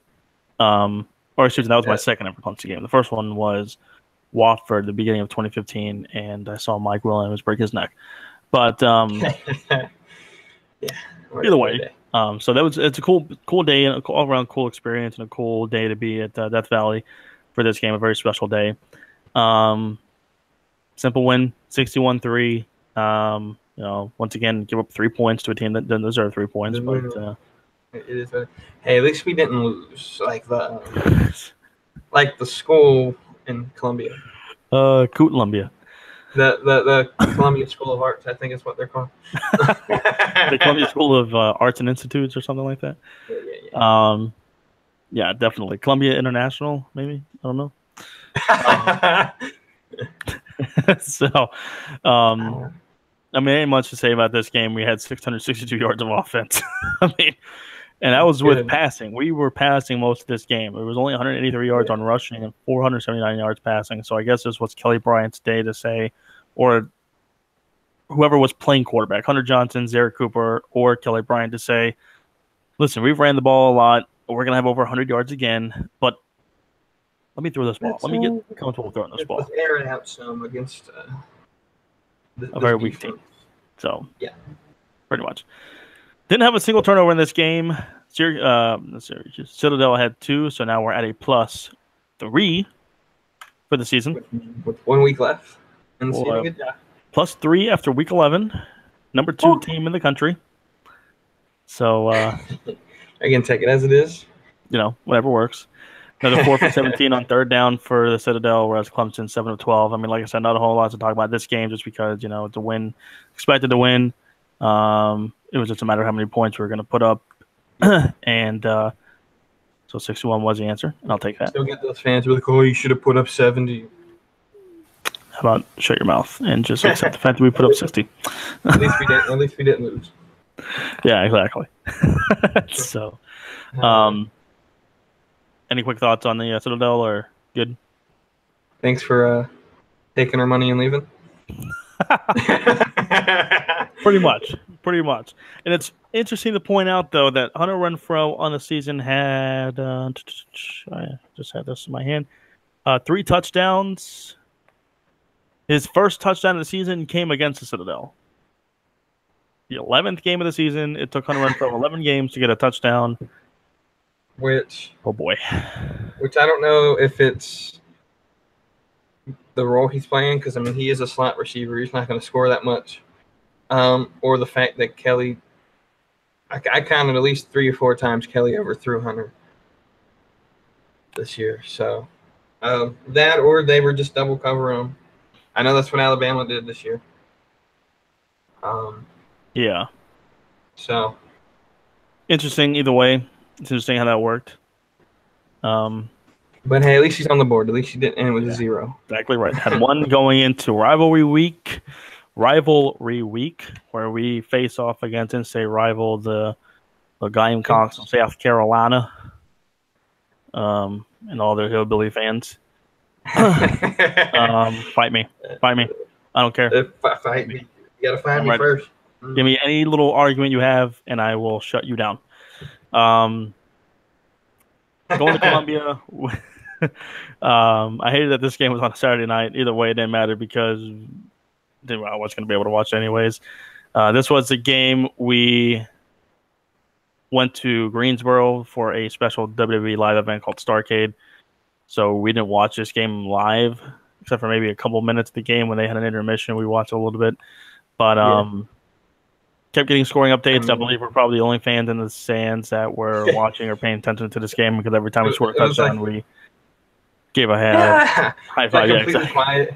Like no wrestling going on. We're over there high-fiving each other. Yeah, people like, what the hell is going on? So that was pretty cool, pretty fun. And that was the event that I probably believe WWE came up with the idea of the Rusev Day shirts, because there was like a bunch of people that had homemade Rusev Day shirts. So that was interesting. So beating in-state rival is always a good feeling to have, and completely dominated this game. Especially when Jake Bentley talks trash. Never again was, what was that? Is that the phrase? Never again, and never again was JK, always will be. And we put up. It was just convenient how we were in Greensboro, Starrcade, a Dusty Rhodes event. A lot of tradition and history, and We got to see a few guys that are part of this group that helped lead the NWA into a good stardom that kind of looks like this. And it's oddly enough how that was a sign of the night, because this was the 4th straight win for those boys in orange and purple against in-state rival, 4 straight years. It's pretty quickly and pretty funny how they were complaining about how next year is going to be the thumb for 5, and 5 years later, next year, you have the thumb for 5. So where's that 5 straight talk again? Shut your mouth. What is the only time in history they remember is between 2010 and 2015. Yeah, just about. So, I mean, hey, you let Kelly Bryant beat you, I feel like you go home. It's Kelly Bryant. So, the fact that Kelly Bryant's also undefeated against South Carolina, fight me. 34-10, Clemson win, easy win, 24 points. I mean, what more can you say? At 27 first downs to South Carolina's 10, 7 for 16 on third down. South Carolina was 6 of 15. Total yards, 207 for the Gamecocks, 469 for Clemson, 285 passing, 184 yards rushing, all-around dominant game. Yet again held an opponent under 100 yards. So the Auburn game in week number 2 was the only game Clemson did not have 100 yards rushing in the regular season, and then we had like 90 or 96 yards. So we were close at the 100-yard mark, which is awesome. It's always good to see that. We had 2 turnovers, so did South Carolina, so we're right at still +3 at the end of the regular season, heading into the ACC title game as I believe the number 3 or number 2 team in the country. Great regular season. The loss to Syracuse came at a perfect time. It was right before the bye week, and got healed up, rested up, and a good vengeful attitude, and run out and just balled out for the rest of the regular season, and we got ourselves back into the ACC title game. Yes, sir. Yeah, I ain't got much to say about these Cougs. No, I mean, they were in it for about a second, but other than that, Clemson did what Clemson does. Pretty much. So yeah, good regular season. So we finished out the regular season 11-1. Makes that what, like 8, 10-win seasons in a row? 7, I believe, maybe 7 or 8. Gobble took over full time in what? 09. So, and then 2010, I don't think we did it. 2011, we did.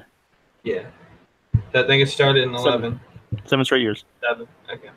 And then this is the 3rd straight appearance for the ACC title game for the Clemson Tigers. 3 different opponents. Year number 1 was North Carolina. The year before, or the year after that, was Virginia Tech, and then this year was Miami. This year we're back in Charlotte. Yes, back in Charlotte again for the ACC title game for 2017, and what a game that was! Oh my God! And this was so Alabama lost in the Iron Bowl, so we moved up to number 1.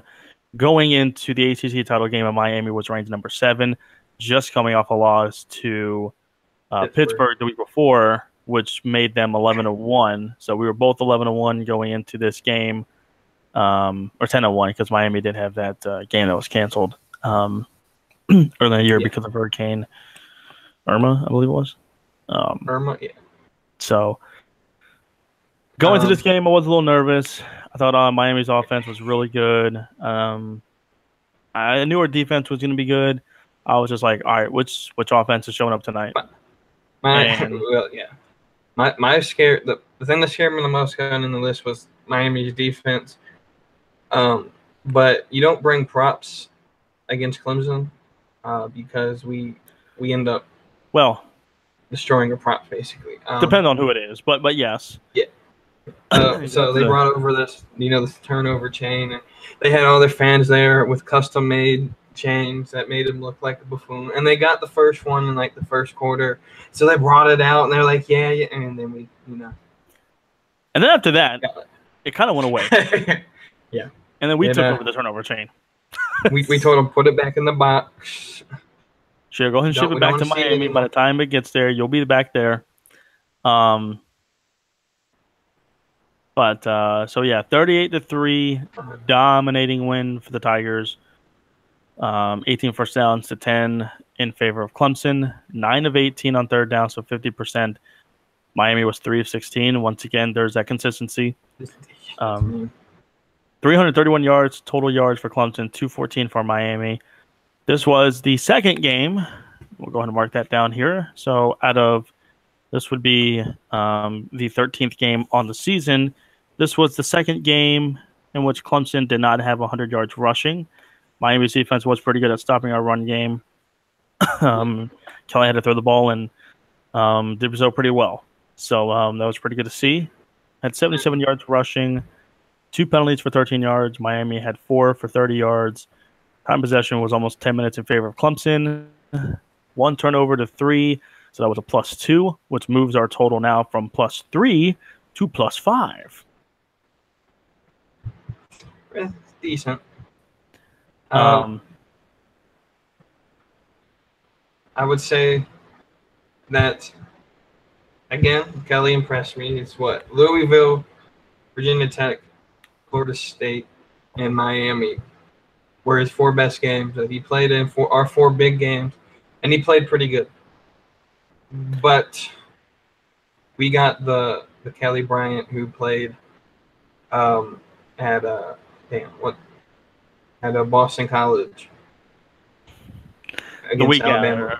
or the month after, but yep. So here's how I look at things. We beat Alabama in the national championship last year. Saban had just 1 week to prepare for it. You can't prepare in a week. We give Saban a month, he'll find our weaknesses, and he did that. So, it's crazy. Just yeah. And then again, you give Georgia had a week to prepare for Alabama. Alabama had a week to prepare for Georgia, and Georgia was winning that game for most of it. You look at it, the last 3 national title games, Alabama's been in all 3. Clemson, Georgia had a week to prepare for all 3 opponents, and literally they lost 1 game. They won by 4 against us, or they won by 5 in 2015, or 2016. Yeah. We won by 4 January of last year, and then they won by 4 or 5 against Georgia in overtime this year. So you give them a week, man. You can play them. You can play them. You can play Alabama in a week. You give them a month. Yeah. I mean, the only time that did not work out was the first year of the college football playoff, where it was them against Ohio State, and they lost to Ohio State. Was it Ohio State or Florida? No, Florida State was the year before the. Yeah, Florida State played Oregon, and in the Rose Bowl, I believe, maybe it was, and Ohio State played Alabama. But then the next 3 years after that, Alabama played. They played Washington 2 years ago, Michigan State, Washington, and then Clemson. And I don't think they've given up more than 10 points to either one of those teams. They shut out Michigan State. They gave up 6 to Clemson, and they gave up 7 to Washington. So in that semifinal, man, yeah, they're dominant. You give them a month to prepare for that, man, they are dominant. Yeah, that week, you got a chance. So moving on. So after Clemson faces off against Miami, wins the ACC title game. That's a 3rd straight ACC championship for Clemson. And this is easily, without a doubt, the best decade of Clemson football that we're witnessing, which is awesome. It's great. It's fantastic to see that. College football playoff final selection show comes into play, and Clemson is a #1 seed and facing off against a 4 seed non-conference champion, Alabama, in New Orleans for the Sugar Bowl. Oklahoma played Georgia over in Pasadena for the Rose Bowl. I was not excited at all for this game. And it's not that I was scared we were going to lose, confident we were going to win. It just wasn't exciting. I think it was because of the fact that 3 days later was Wrestle Kingdom, and I was so excited for that. Yeah. Really had no cares about this game. I think for me it was just the fact that this seemed like, of course, Alabama would get in. I felt Alabama deserved to get in. I'm one of those people who are like, I don't care that they didn't win the SEC. Ohio State's resume is nowhere near in comparison to Alabama. Now, whether or not you can argue for UCF, I say no. I think every logical person in the United States says no. But like I said, not my champions. Pretty much. But I think just with us being 1 and them being 4, we knew they were going to build this as like it's the grudge match to end this this rivalry. I don't think it's over. I think everyone seems that Alabama sort of has the upper hand against us now. When obviously David Pollock, after Wilkins announced, he would say it was like, "Oh, go ahead and pin them in. They're in the Final Four. Just go ahead and pin them in." Which I don't like that ESPN's giving us credit already, because we're probably, like we said, 8-4. That's just gonna be the tagline of, "Hey guys, watch out for Clemson next year." 8-4. It's 8-4. No. Hashtag 8-4. This game, I think, because we played them the first year we played them, we were like, "Oh, we're underdogs. Let's go be David and be Goliath." And then the second year was like, "Oh, we're gonna win." And then we beat them, and I have to play them a third time. I'm like, I'm not interested in seeing Clemson play Alabama anymore. I know we can beat them if we have an offense that can match what our defense does. Yeah, I mean, the first year I was like, "Oh boy, we're playing against Alabama. We shouldn't be in this spot. Nobody picked us to be in this spot, but we're here now. Let's go ahead and do this." And we lost by 5. Yeah. And then the first time I wasn't upset that we lost. I was disappointed. Definitely, I was disappointed, but at the same 40 time, points? Yeah, exactly. I was like, man, 40 points against Alabama, like that doesn't happen. The year after that, I was literally putting all my money that Clemson was winning this game. I didn't care. I was like, I initially told my parents and my friends, Clemson by 14. And I got the 4 part right, just not the 1 in front of it. But won the national championship, climbed to the mountaintop, and got back to the college football playoff again. But like I said, I just was not excited for this game. I just didn't have any cares in the world. I was excited in the fact and happy that with a rebuilding year, quote unquote, and we got back to the college football playoff as a number 1 seed. That was fantastic. Yeah. Should we have been the number 1 seed? I don't think so. Yeah. But I don't think we. Committee made that decision. To me, Georgia or Oklahoma should have been number 1. I would have put Oklahoma number 1, Clemson number 2, Georgia 3, and Alabama 4. If that was my top 4, that's how I would have reseeded it. I don't even know if we would have beaten Georgia, but at the same time, Alabama probably would have gone to the national title game anyways, and we would have faced them too. So, but it was just a sloppy game. I will say, big old 94. First off, him catching that football to score that touchdown, completely. We were already getting killed out of the building, and then you're gonna let a defensive end. Nah, he ain't even an end. He's a defensive tackle. Let him score. But I will say, his draft stock. There we go.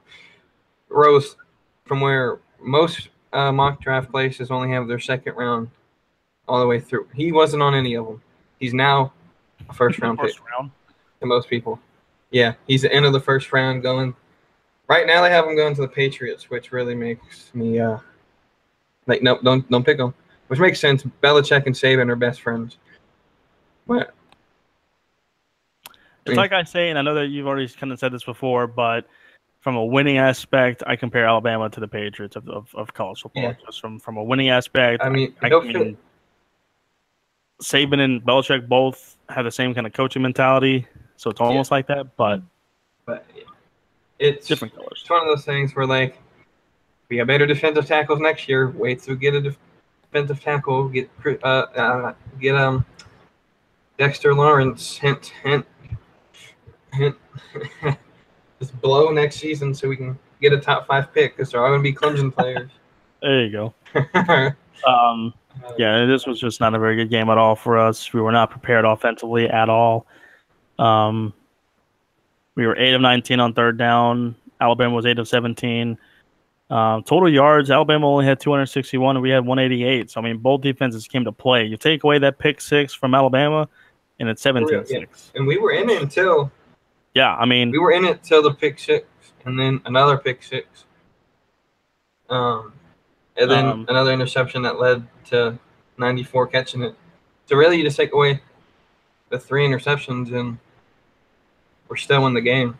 And we only were out possession by almost 5 minutes, and we only had 4 penalties, and they had 2. So, I mean, just statistics-wise, it was a lot closer. But, I mean, in the game, man, it was nowhere near that. And I think, I mean, once you get – and here's my thing that I'm really – we have a defense that we were getting blown out of the water score-wise. Our defense still said, nope, we're not going to quit. Offense may have quit. The offense looked like they quit, but the defense they stayed there. Alabama didn't score every possession, so no, they did not. I mean there was a time where they went like 3 possessions without scoring. I was like, perfect chance to come back. I mean, like I said, offense just gave up. You take away one of those. They only have 1 pick six because they scored a touchdown on 1 pick six. Yeah, I believe they only have 1 pick six. You take away that, it's 17 points, which against Alabama is fantastic. You know, I mean, and everybody knew this was going to be a defensive game, and it was. I mean, you take away that, it's 17 points, and we were only down by 11. You know, that's enough chance for your offense to come back and get into the game. Yeah. And then let's just say that interception, 94 got. We were down at like the 30-yard line. That drive was looking like we were going to score. We probably would have scored there, been down like 7 points, take away their score. So, I mean, it was just the turnovers that killed us. Yep. I think ETN fumbled once early in the game. I think it was ETN. Was it like on a punt return or something? If there was a fumble, we must have recovered it because both of our turnovers were interceptions. Okay. That's what it says on the stat sheet. Just saying. On the stat sheet. Like I said, we probably did fumble, but we did fumble, but we got our own ball back. Fumble, I don't remember most of that game. Neither do I. I kept turning it off after every every turnover. I'd pay attention to it, and then we would do something bad. I was like, maybe if I don't watch it, we'll be better. Delete. Just an all-around very, very bad game offensively. Defense, always kept their head into it and kept their game into it. So the final record came into 12-2 out of 14 games. 3 of them we rushed under 100 yards. The ACC title game, the national championship game, or not championship, Sugar Bowl game. Were 2 of them, and then the one before that was also an SEC team in Auburn. So, disappointing way to end the season, but a lot of positives. 3rd straight ACC title appearance and college football playoff appearance. 3rd straight ACC title. And in a rebuilding year, I'm not upset about that. I'm not upset about that at all. It is disappointing. It sucks to lose, but at the same time, I was just like, man, nobody expected us, and I didn't expect us to even come close to the ACC title game. In my preview of this year that I wrote back in August, I had Louisville and Miami in the playoff in the ACC title game, and I had Louisville in the playoffs. I picked us to finish 3rd. So, at least you weren't like me and picked. At least you weren't like me and picked Virginia to make the ACC championship game. A lot of people have Virginia going. Virginia went like 4-8. So I mean, it's not just you that had that, but. But at the same time, we have a really good class coming in. Trevor Lawrence, even though Trevor Lawrence is on the team, but Trevor Lawrence is going to be Xavier Thomas.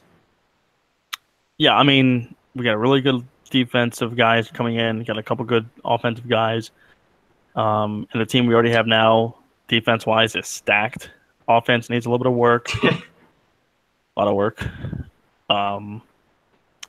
Yeah. But Yeah, I'm excited for fall. I'm ready for Should be September to interesting. get here. Yep. Um, I'm not too excited about Clemson football. Clemson football's back there. I mean, I'm excited for it, but I got to put it back. I still got the NFL playoffs to finish out. listen, man, watch out for them Jags, bro. Let's stop it. We can argue that for the next 2 round play. Watch out for them You got a Jags, game to bro. go to, so.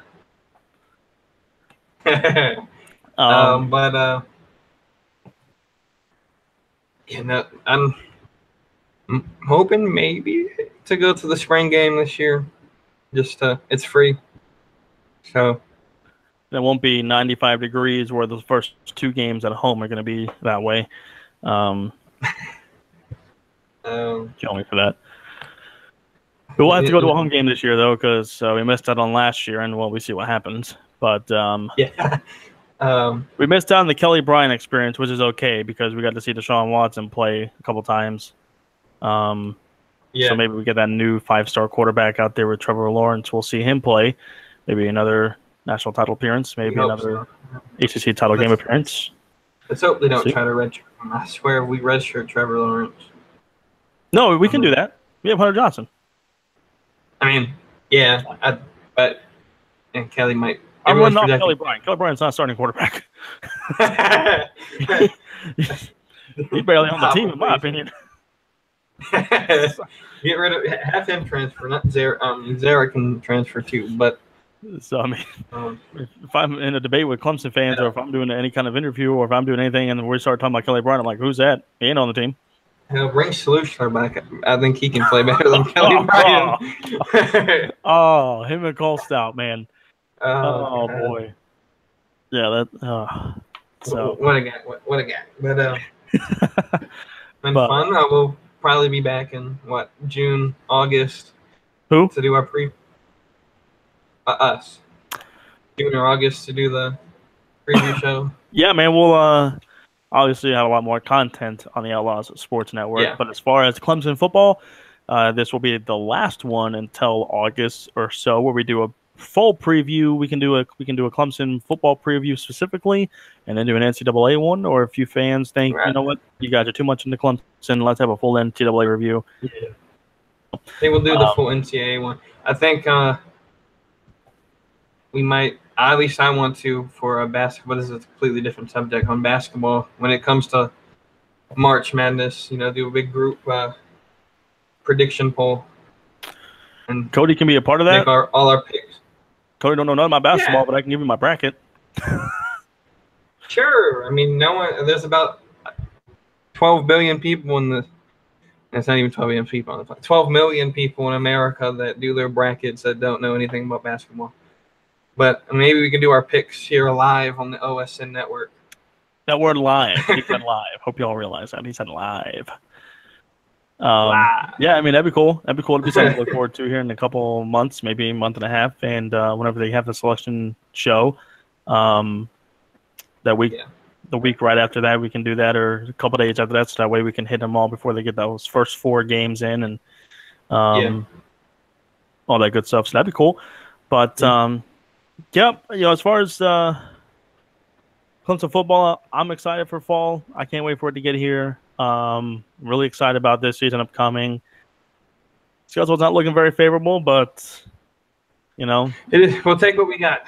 8-4, but it. Let's just hope. Let's just hope the first 6 games before our bye week I don't like how they did it, because normally we have our cupcake to begin the season and a cupcake right before South Carolina. And we have both our cupcakes, Furman and Georgia Southern, in the first 4 weeks of the season. I don't like it's just the inconsistency of. I'm guessing you consider Duke a cupcake because that's the team we played before Carolina, but it is what it is. I mean, I look at it this way. That skeleton does not look very favorable, but at the same time, it kind of does. We've got Louisville, we got South Carolina, and we've got NC State at home. Yeah. Georgia Tech is on the road. And Florida State's on the And then again, you got to That's the think. toughest one. Yeah, and then Louisville's going to be without Lamar, so who knows how good they're going to be. That's true. We'll see how well they're going to be. I mean, on paper it looks like, and they're trying to screw with Clemson, but hey, who knows? Maybe Francois gets hurt again. Which I hope not. Oh, damn. I hope not.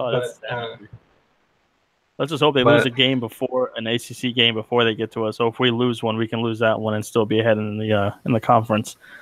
Yeah. Or if we can lose that game by 2 or 3 or 4 or 5 or 6 or 7 or 8 or 9 or 10 or 11 or 12 like Alabama did, and miss out the conference final game and get a number 4 and win the whole thing. Yeah. So either way. But yeah, next year's gonna be a fun year. Yeah, I'm looking forward to it. Definitely got to go out to a game, maybe 2. We'll see how that works. We'll see how the money works out. Probably not that much PTO time since I'm taking it off for Atlanta. But True. Definitely at least got to go to one of those games next year at home and see what the new era of Clemson football is as far as the receivers and quarterbacks and such like that. Yeah. So with that, I'm Randall Beatley. That's Cody Montanaro. This is the Outlaw Sports Network Clemson football review for the 2017 season. We are signing off. Thank you for watching this about 2.5 hour long special. As he's Kenny Omega and you over there. We're going to go now and try to stay warm here. Snow finally just stopped. But with that, thank you for watching and tune in for fresh content here on the OSN.